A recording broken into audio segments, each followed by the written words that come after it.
কুরবানি করিবার জন্য শিংওয়ালা দুম্বাটি আনিতে আদেশ করিলেন।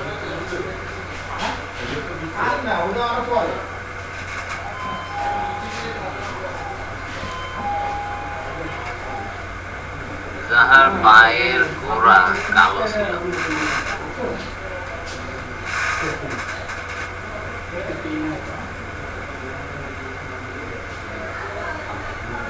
পেটের নিম্নাংশ কালো ছিল এবং চোখের চারদিকও কালো ছিল।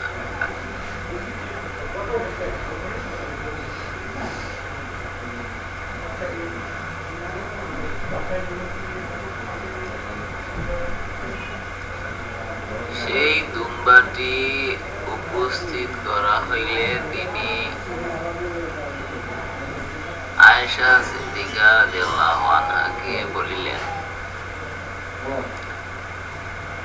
ছুরিটি আনো।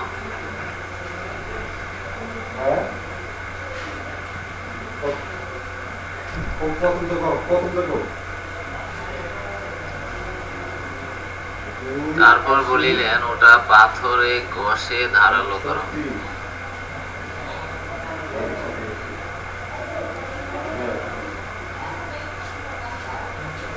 আমি ওটা ধারালো করিলাম।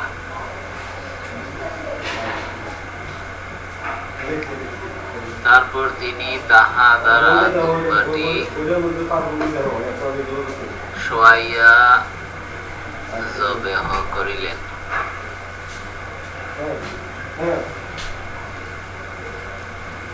এবং বলিলেন, বিসমিল্লাহি আল্লাহুম্মা